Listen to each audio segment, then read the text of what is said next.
Next phylum है हमारे पास phylum echinodermata. Echinodermata को नाम एकाइनोडर्मेटा इसलिए दिया गया है क्योंकि इनकी स्किन के ऊपर, इनके आउटर कवरिंग के ऊपर स्पाइंस होते हैं, ठीक है, ऐसे नोकीले होते हैं ये। तो चलो स्टार्ट करते हैं। Habitat mostly free living, some are attached to substratum. Phylum name was given by Leuckart in 1847, ठीक है। कौन से साइंटिस्ट ने नाम दिया, कब नाम दिया और ये कहाँ पर पाए जाते हैं, ये सारी चीज़ें हमें बतानी है, ठीक है। फ्री लिविंग है, प्लस ये कभी कभार जो है सबस्ट्रेटम यानी कि इस तरीके से किसी चीज़ से अटैच्ड होते हैं, ठीक है। फिर उसके बाद हैबिटेट, लेकिन सबस्ट्रेटम का मतलब ये नहीं है कि होस्ट सेल में होंगे, ये किसी चीज़ से अटैच्ड होंगे, वहाँ से मूव नहीं कर पाते होंगे, ये उस चीज़ का मतलब है, ठीक है। होस्ट सेल की बात टोटली अलग है। होस्ट सेल का मतलब होता है कि वो उस होस्ट सेल से बेनिफिट्स हासिल कर रहे हैं, उस होस्ट सेल के ऊपर डिपेंडेंट हैं। यहाँ पर ये सबस्ट्रेटम के ऊपर सिर्फ अटैच्ड हैं, फ्री नहीं है, कहने का मतलब सिर्फ इतना है। फिर उसके बाद हैबिटेट, तो एक्सक्लूसिवली मैरीन, ठीक है, मैरीन वाटर में पाए जाते हैं। फिर numbers, more than 5000 known species are so far recorded. ये सारी चीज़ें ना छोटी छोटी बातें हैं जो आपको याद होनी चाहिए, और इसको याद करने का दोबारा मैं तरीका वही बताऊंगी क्योंकि इतने सारे फाइलम से चीज़ें मिक्स हो जाती हैं। तो आप एक पेज के ऊपर सबके की पॉइंट्स नोट कर लो और वहाँ से समराइज़ करो, बस यही है इसको याद करने का सबसे आसान तरीका। उसके बाद बॉडी, इनकी बॉडी कैसे होती है, इनकी बॉडी ट्रिप्लोब्लास्टिक होती है। ट्रिप्लोब्लास्टिक हम लोगों ने पढ़ा जिसकी 3 लेयर्स होंगी। इनकी बॉडी सिलोमेट होगी। सिलोमेट हम लोगों ने पढ़ा है जिसमें कैविटी होगी, बॉडी कैविटी होगी, होल होगा।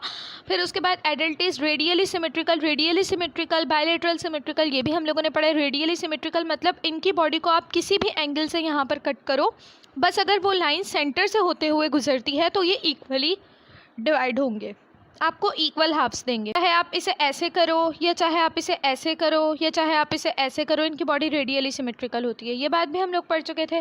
फिर उसके बाद are delicate epidermis covers the body.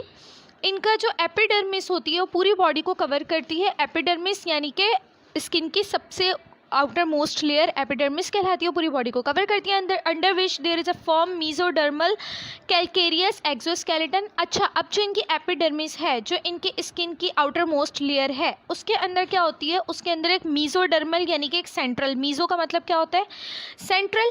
एक तो एपिडर्मिस आउटर मोस्ट, मीजो उसके नीचे वाली, सेंट्रल जिसके नीचे मजीद एक और लेयर हो, ठीक है। तो मीजोडर्मल जो लेयर होती है वो कैल्केरियस होती है, कैल्शियम से बनी हुई होती है, कैल्शियम से बना हुआ एक्सोस्केलेटन होती है बेसिकली, ठीक है।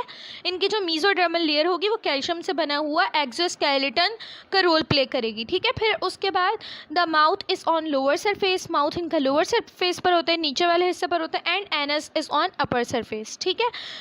ओके, तो माउथ वाला जो एरिया होता है वो हमेशा ओरल कहलाता है, ओरल रीजन, और जो एनस वाला एरिया होता है वो हमेशा एब ओरल रीजन कहलाता है, ठीक है। From a central disc arms are radiated, ठीक है। फिर सेंट्रल पार्ट से इन लोगों का फ्रंट पर जो अपर रीजन होगा वो इन लोगों का एनस होगा, जो लोअर सरफेस होगी वो माउथ हो गया, और सेंट्रल से इनके आर्म्स निकल रहे होंगे, ठीक है। तो यहाँ तक था इनका सारा इंट्रोडक्शन। फॉर एग्जाम्पल, अब इनके एग्जाम्पल्स आप यहाँ से देख लो, सी अर्चिन, सी कुकम्बर और सी स्टार, ये सारे एग्जाम्पल्स यहाँ पर आपको दिए हैं, तो आपको पता होनी चाहिए, ठीक है। फिर उसके बाद यहाँ पर देख लो, आ जाओ इस डायग्राम के ऊपर, इसमें आपसे क्या कह रहे हैं, ये इसका एनएस है, ठीक है, अपर सरफेस पर एनएस है इसका, और यहाँ पर इसका स्टमक है, ये इसकी सेंट्रल डिस्क है, यहाँ से इसके आर्म्स निकल रहे हैं, देखो इस सेंट्रल डिस्क से इसके आर्म्स रेडिएट हो रहे हैं। अच्छा, ये रिंग कैनाल, इसकी लेबलिंग दी हुई है जो आपको पता होनी चाहिए, और ये स्पाइंस हैं इसकी बॉडी के ऊपर। बस यही सारी चीज़ें। इनकी शेप कैसी होती है, शेप से पहले आप ज़रा देखो इनके एग्जाम्पल्स को। इनके एग्जाम्पल्स यहाँ पर केक अर्चिन, ठीक है, starfish, sea urchin, brittle star और सी कुकम्बर, ठीक है। ये आपको 4-5 यहाँ पर एग्जांपल्स दी हुई हैं। पहले तो आपने इन्हें ऐसे एग्जांपल याद करना है कि इसके अंदर ये एनिमल्स आते हैं, उनके नाम ये हैं, ठीक है, फाइलम एकाइनोडर्मेटा में। फिर आपको अलग अलग एग्जांपल से ये बताने की कोशिश की है कि इन हर एक एनिमल की जो है शेप थोड़ी डिफरेंट है, ठीक है। किसकी शेप कैसी है ये आपने याद करना है। केक अर्चिन की जो शेप है, ठीक है, ये बिस्किट शेप है इसकी, इस तरह की इसकी शेप होगी। इस वाले डायग्राम में और ज़्यादा अच्छे से आपको समझ में आ रहा होगा। ये biscuit shape cake urchin. Star shaped with short arms, ये देखो इस तरीके से स्टारफिश होगी, लेकिन इसके आर्म्स देखो यहाँ पर शॉर्ट आर्म्स होंगे। ग्लोब्यूलर, सी अर्चिन की जैसे दानेदार शेप होती है ना, वैसे इसकी शेप होगी। तो ये सी अर्चिन की। ब्रिटल स्टार के स्टार शेप्ड विथ ये देखो, ये भी स्टार शेप में है लेकिन इसके आर्म इतने लॉन्ग होंगे, ठीक है। तो ये डिफरेंस है। फिर उसके बाद लास्ट है सी कुकुम्बर्स, ऐसे एलोंगेटेड शेप होगी। उसके बाद आ जाओ water vascular systems. It is a system of complex tubes and spaces surrounding the mouth and passing into arms and tube feet, ठीक है। ये कॉम्प्लेक्स मतलब बहुत सारी ट्यूब्स होंगी और या स्पेसेस होंगी, कहाँ, माउथ के अराउंड, माउथ से ये स्टार्ट होंगी। फिर सेंट्रल रीजन कौन सा था, लोअर सरफेस माउथ की थी, फिर सेंट्रल रीजन आर्म्स का था और फिर ऊपर एनस पार्ट था, ठीक है। अपर रीजन जो था वो एनस था। तो ये माउथ से स्टार्ट होंगी ट्यूब्स और वहाँ से आर्म्स से गुजरते हुए फीट तक के जाएंगी इनकी, ठीक है। In echinoderms water circulates through these coelomic channels. अब ये जो ट्यूब्स होंगी ये कैसी होंगी, इनके अंदर कैविटी होगी, जैसे हमारी वेन्स होती हैं जिनमें ब्लड सर्कुलेट करता है, हमारी वेन्स अंदर से सिलोमेट होती है, उसके अंदर कैविटी होती है, वो खोखली होती है, अंदर से किसी चीज़ के गुजरने की स्पेस होती है। बिल्कुल उसी तरीके से ये जो ट्यूब्स होंगी ये सिलेमिक चैनल्स होंगी, इसके अंदर स्पेस होगी, इसके अंदर कैविटी होगी, ठीक है। अब इन इकाइनोडर्म्स में जो पूरी बॉडी में वाटर ट्रांसफ़र होता है, वाटर सर्कुलेट होता है, वो इन्हीं सिलेमिक चैनल्स यानी कि इन्हीं ट्यूब्स के थ्रू सर्कुलेट होगा, which enter through a sieve like plate called madreporite present in the aboral body surface. Aboral body surface कौन सा थी, एनल पार्ट था उसका, जहाँ पर एनस था अपर सरफेस पर, ठीक है। वहाँ से सीफ लाइक प्लेट होती है, उसका ना, सीफ मतलब जैसे छन्नी नहीं कहते जिससे हम लोग चाय वगैरह छान रहे होते हैं, ठीक है, सीफ छन्नी को कहते हैं। सीफ जैसी एक प्लेट होती है जिसका नाम है मैड्रीपोराइड। कहाँ पर है ये, एनल सरफेस के ऊपर है। वहाँ से ये जो चैनल्स हैं वो एंटर हो रहे होते हैं, ठीक है। पानी वहाँ से एंटर होता है, पानी वहाँ से एंटर होता है, ठीक है। और फिर उन चैनल्स के थ्रू पूरी बॉडी में सर्कुलेट करता है, ठीक है। फिर उसके बाद लोकोमोशन अगर थ्रू ट्यूब फीट, इनकी लोकोमोशन जो होती हैं, इनकी फीट्स जो होते हैं, ट्यूब लाइक इनके फीट्स होते हैं, उनके थ्रू इनकी मूवमेंट होती है। इधर से फीट ये इस फाइलम से प्रॉपर फुट्स का ओरिजिन हुआ है, ठीक है। फिर उसके बाद डाइजेस्टिव एंड रिप्रोडक्टिव सिस्टम इनका वेल डेवलप्ड है, डाइजेस्टिव सिस्टम भी वेल डेवलप्ड है, रिप्रोडक्टिव सिस्टम भी वेल डेवलप्ड है। इनके पास कोई रेस्पिरेशन या एक्सक्रीशन के लिए कोई स्पेशलाइज्ड ऑर्गन्स अभी भी इस फाइलम में भी नहीं है, ना रेस्पिरेशन के लिए ना एक्सक्रीशन के लिए कोई स्पेशल ऑर्गन्स नहीं है इनमें, ठीक है। Poorly developed nervous system consist of only a pharyngeal nerve ring. इनका जो नर्वस सिस्टम होता है, इनसे पहले कुछ फाइलम्स का फिर भी काफ़ी हद तक डेवलप्ड था, लेकिन इनका नर्वस सिस्टम बहुत मतलब है लेकिन अच्छा नहीं है। उसके अंदर सिर्फ एक फेरेंजियल नर्व रिंग मतलब फेरिंग्स नर्व रिंग होती है, मतलब नर्व्स की बनी हुई एक रिंग होती है, इस तरह आप समझ लो, ठीक है, बस दैट्स इट। और कुछ खास इनका नर्वस सिस्टम भी नहीं है। फिर उसके बाद इनका circulatory system is also less developed, circulatory system भी इनका कोई प्रॉपर डेवलप्ड नहीं है।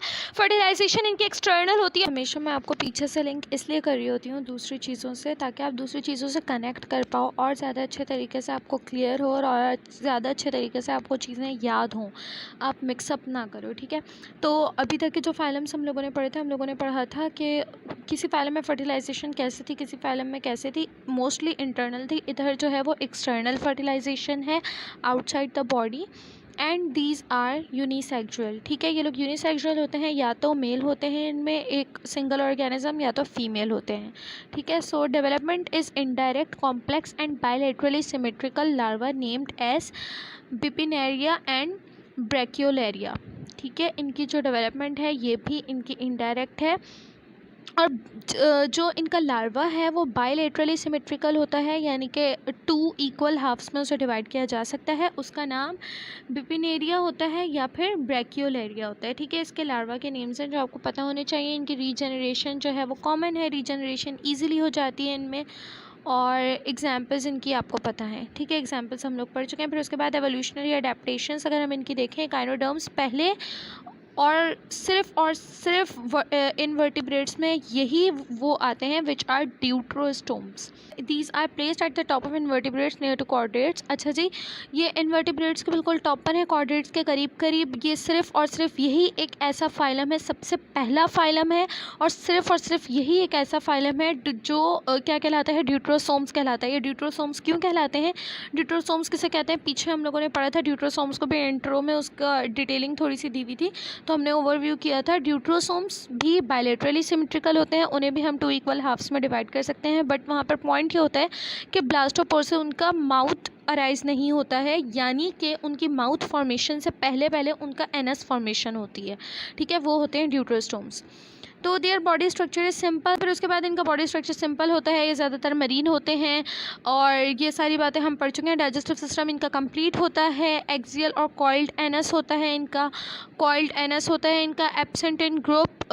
अच्छा, जैसे कि मैंने आपको बताया था हर फाइलम की डिफरेंट क्लासेस डिफरेंट ग्रुप्स होते हैं, तो इधर भी इनके एक ग्रुप का नाम दिया हुआ है ऑफ्यूरॉइड्स। तो ये एक इसका ग्रुप है फाइलम इकाइनोडर्मेटा का, जिसमें एनस जो होगा वो एब्सेंट होगा। ठीक है, एक्सेप्शनल केस हो सकते हैं, जैसे कि हम लोगों ने एक कोई फाइलम था जिसमें ओपन ब्लड सर्कुलेटरी सिस्टम था, लेकिन उसके सिर्फ एक क्लास में ओपन ब्लड सर्कुलेटरी सिस्टम नहीं था। वैसे ही यहाँ पर सिर्फ एक ग्रुप है जिसमें एक्सेप्शन है। इनका nervous system become reduce due to marine nature, no brain, only nerve ring and radial nerve cord is present. ठीक है, मरीन नेचर में होने की वजह से इनका जो ब्रेन है वो कम्प्लीटली डेवलप्ड नहीं है, इनका नर्वस सिस्टम कम्प्लीटली डेवलप्ड नहीं है, वो थोड़ा सा रिड्यूस्ड है, उसमें कोई ना कोई कमी रह गई है। सिर्फ इनकी नर्व रिंग है जिससे एक नर्व कॉर्ड अराइज होती है। ब्रीथ बाय डर्मल गिल्स, इनके स्किन के ऊपर डर्मल गिल्स यानी कि इनके स्किन के ऊपर गिल्स होती हैं। इनकी रेस्पिरेशन उससे होती है, ट्यूब फीट से रेस्पिरेशन होती है और रेस्पिरेटरी ट्री होता है इनकी बॉडी में। ट्री का मतलब ये नहीं है कि पेड़ पौधे होते हैं कुछ, इनकी बॉडी में जैसे आप समझ लो चैनल्स हो गए, कैनाल्स हो गए, वो होते हैं जिसके थ्रू ये रेस्पायर करते हैं। No excretory organs. फिर उसके बाद आ जाओ economic importance of echinoderms. Many are used as food, starfish act as scavenger and thus clean sea water. क्या स्टारफिश दूसरों को जो है हंट करके सी वाटर को बिल्कुल क्लीन कर देती है। Many echinoderms are used as fertilizers, बहुत सारे ऐसे फर्टिलाइजर्स भी यूज़ होते हैं because their dried skeleton contain large amount of calcium. हमने पढ़ा था इनकी जो एपिडर्मिस होती है उसके नीचे कैल्केरियस जो है स्केलेटन मौजूद होता है। मीजोडर्म जो कैल्केरियस स्केलेटन होता है जिसमें ह्यूज क्वांटिटी ऑफ कैल्शियम होता है, और साथ साथ यहाँ पर एक और चीज़ के बारे में आपको बताया, नाइट्रोजनस कंपाउंड्स भी होते हैं। सो जहाँ जहाँ पर नाइट्रोजनस कंपाउंड्स होते हैं वो चीज़ हम एज अ फर्टिलाइज़र बेस्ट होती है। ठीक है, तो हम उसे एज अ फर्टिलाइज़र यूज़ कर सकते हैं। तो एक तो ये कि ये as a source of food use होते हैं और साथ साथ ये स्कैवेंजर्स के तौर पर यूज़ होते हैं, plus as a fertilizers use होते हैं। The reason is that calcium and nitrogenous compounds in their skeleton. Many echinoderms are poisonous such as sea urchin, sting human and other animals. ठीक है, समंदर के किनारे जब कोई जाता है सी शोर्स पर तो वहाँ पर भी इस तरह के मसले मसाइल होते हैं। बच्चों को कभी कोई चीज़ चिमट गई है तो ये इंसानों को डसते भी हैं, तो उनके लिए पॉइजनस भी होते हैं, पॉइजन रिलीज़ करते हैं, पॉइजन इंजेक्ट करते हैं बॉडी में। They also damage oyster beds. Oyster क्या है? फाइलम मोलस्का हम लोगों ने पढ़ा था। फाइलम मोलस्का में जो एक एग्जांपल है वो ऑयस्टर की आ जाती है। सो ऑयस्टर्स जो हैं वो बिल्कुल ऐसे कॉलोनी फॉर्म में रहते हैं, तो वो एक पूरी तह बना लेते हैं समंदर में जहाँ पर वो रहते हैं, जहाँ पर वो ग्रो करते हैं, उसे ऑयस्टर बेड कहते हैं। और वो समटाइम्स बहुत ज़्यादा डेंजरस होते हैं। जो लोग स्विम कर रहे हैं या इस तरह जो लोग अंडर वाटर जा रहे हैं अपने शौक़ के तौर पर या किसी भी काम की वजह से, तो वो उनके लिए अक्सर जो है उनके लिए हार्मफुल होते हैं, उनके लिए डेंजरस होते हैं। सो ये जो होते हैं इकाइनोडर्म्स, ये उनको डैमेज कर देते हैं उन ऑयस्टर बेड्स को। ठीक है, तो यहाँ पर फाइलम इकाइनोडर्मेटा भी ख़त्म हो गया है।